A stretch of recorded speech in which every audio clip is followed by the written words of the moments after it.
بسم اللہ الرحمن الرحیم۔ السلام علیکم معزز طلبہ کرام، آپ سب کیسے ہیں؟ آج ہم اصول شاشی کے سبق نمبر 76 کو پڑھیں گے۔ آج کے سبق کا عنوان ہے دلالت محل کلام۔ آج کے سبق کی عبارت والخامس سے شروع ہوتی ہے۔ آئیے سب سے پہلے عبارت اور اس کے ترجمے کی طرف بڑھتے ہیں، اس کے بعد باقاعدہ سبق کی وضاحت کریں گے۔ مصنف علیہ رحمہ لکھتے ہیں والخامس قد تترک الحقیقت بدلالت محل الکلام، اور پانچویں قسم ان اقسام میں سے کہ جن کی وجہ سے لفظ کی حقیقی معنی کو چھوڑ لیا جاتا ہے، وہ دلالت محل کلام ہے۔ محل کلام کی دلالت وہ پانچویں قسم ہے کہ جس کی وجہ سے کبھی کبھی حقیقت کو ترک کر دیا جاتا ہے۔ بِأَنْ كَانَ الْمَحَلُّ لَا يَقْبَلُ حَقِيقَةَ اللَّفْظِ، بائیں طور پر کہ جو محل ہے کلام کا وہ لفظ کی حقیقت کو قبول ہی نہیں کر رہا۔ وَمِثَالُهُ انعقاد نکاح الحرۃ بلفظ البیع والہبۃ والتملیک والصدقۃ، اس کی مثال پانچویں قسم کی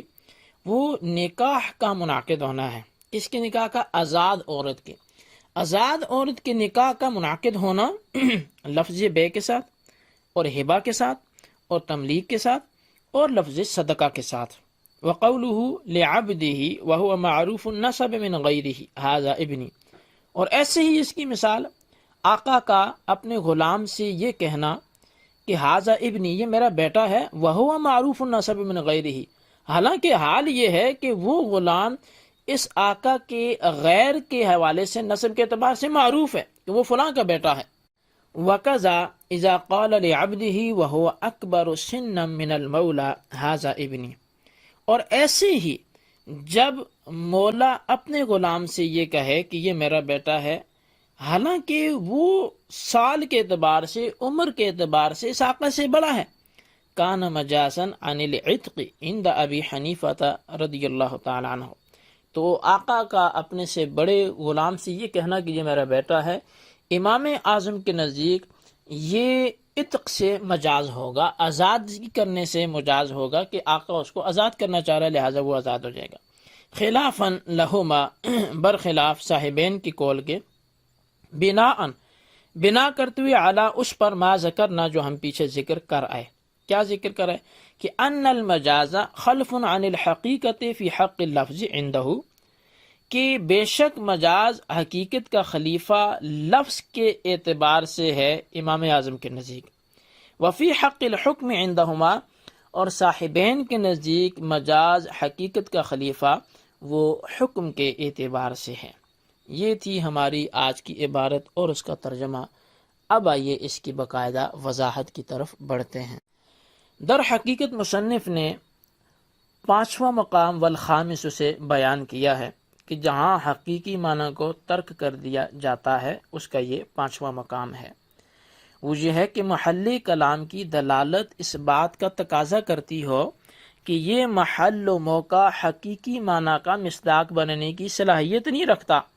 لہٰذا حقیقی معنی متروک ہو کر مجازی معنی مراد ہوگا۔ یعنی محل کلام کی اگر ہم وضاحت سننا چاہیں کہ محل کلام سے کیا مراد ہے، تو کئی دفعہ ہم بلاغت میں پڑھتے ہیں، دیگر فنون میں پڑھتے ہیں،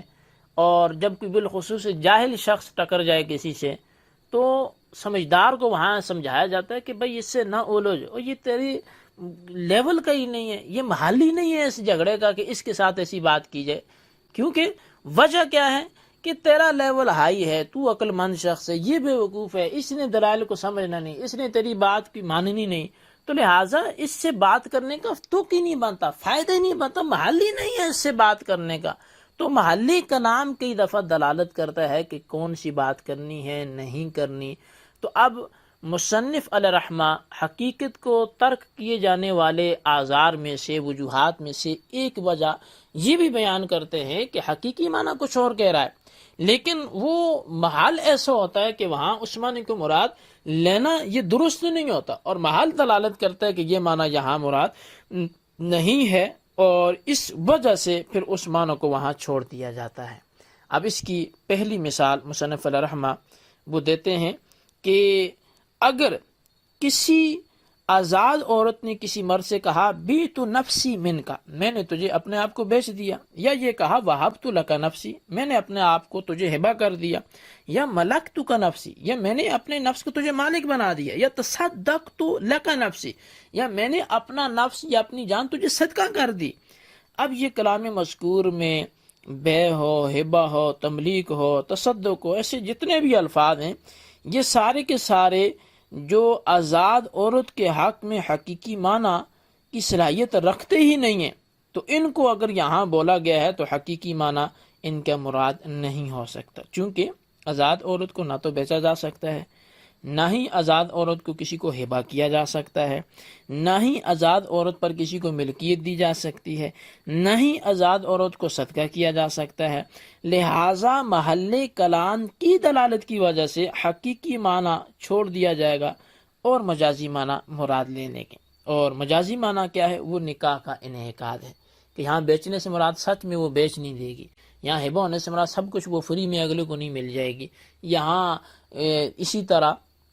اس کو تملیک دینے سے مراد سچ مچ اگلا اس کا مالک نہیں ہو جائے گا، اس لیے کہ وہ محل دلالت کرتا ہے کہ یہاں یہ اہل ہی نہیں ہے، یہ ملکیت اس پر ہو ہی نہیں سکتی، تو لہٰذا وہاں مجازن جو ہے نکاح سے یہ مستعار ہوگا کہ در حقیقت وہ ملکتو کا نفسی کہہ کر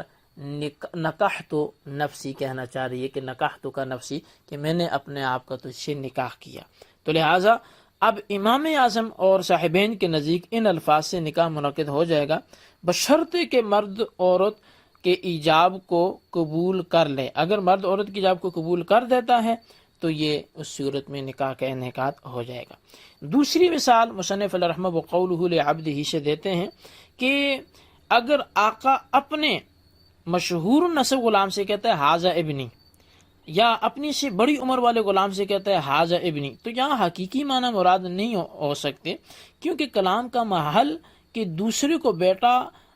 اپنا بیٹا بتانا، حالانکہ وہ عمر میں اس سے بڑا ہے یا اس کا نسب غیر سے مشہور ہے، تو اب محل دلالت کرتے کہ نہیں وہ اس کا ہو ہی نہیں سکتا بیٹا، تو اس لیے اگرچہ یہ ھذا ابنی کہہ رہے ہیں، الفاظ حقیقی معنی یہی ہے کہ یہ میرا بیٹا ہے، اس کے باوجود وہ حقیقی معنی یہاں مراد نہیں ہو سکتے، کہ کلام کا محل کہ دوسرے کو بیٹے کو اپنا بیٹا اور اپنی عمر سے بڑی عمر والے غلام کو اپنا بیٹا بنانے کی صلاحیت نہیں رکھتا، لہٰذا مجازی معنی غلام کی آزادی مراد ہوگی، کیونکہ حقیقی بیٹا مملوک بن جائے تو وہ فوراً آزاد ہو جاتا ہے، جیسا کہ حدیث پاک میں ہے من ملک ذا رحم محرم منہ اعتق علیہ، کہ جو بھی اپنے کسی ذی رحم محرم کا مالک بن جائے گا وہ فوراً اس پر آزاد کر دیا جائے گا۔ تو خلاصہ کلام یہ ہے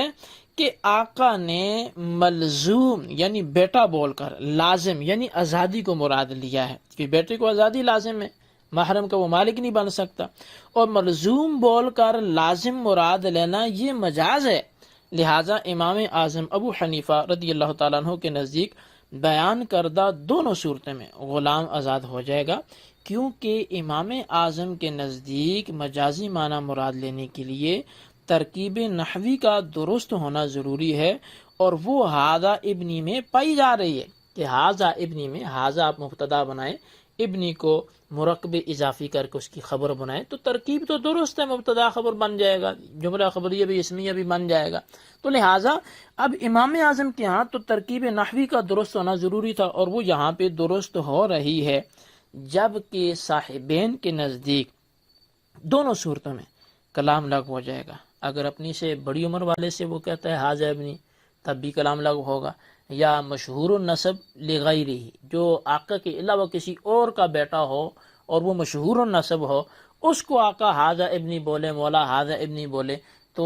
وہ بھی اس صورت میں اس کا کلام لغو ہو جائے گا، وہ غلام دونوں صورتوں میں آزاد نہیں ہوگا، کیونکہ صاحبین کے نزدیک معنی مجازی مراد لینے کے لیے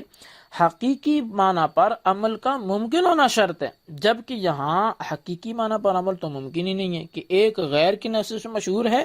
اور دوسرا آقا کی عمر سے بھی بڑا ہے، لہٰذا ان کے نزدیک یہ کلام لغو ہو جائے گا، اور اس پہ ہم نے تفصیلی بحث حقیقت و مجاز کی فصل میں کی ہے، آپ پچھلے اسباق سے اس کی وضاحت کو دیکھ سکتے ہیں۔ تو لہٰذا یہ ہمارا آج کا سبق تھا،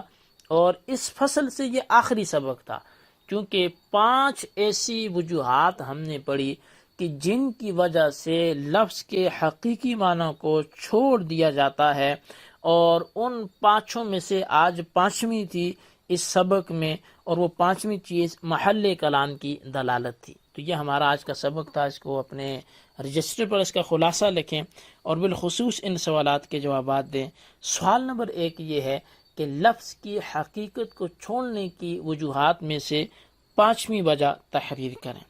اور سوال نمبر 2 یہ ہے کہ اگر آقا اپنے ہی غلام سے یہ کہتا ہے کہ ھذا ابنی، حالانکہ یہ غلام غیر سے اس کا نسب مشہور ہے، آقا کے اس غلام کے بارے میں کیا حکم ہوگا، تفصیل سے بیان کریں۔ اللہ تبارک و تعالیٰ سے دعا ہے جو کچھ ہم نے آج سنا پڑا اسے یاد رکھنے کی توفیق نصیب فرمائے۔ آمین بجاہ النبی الامین صلی اللہ علیہ وسلم۔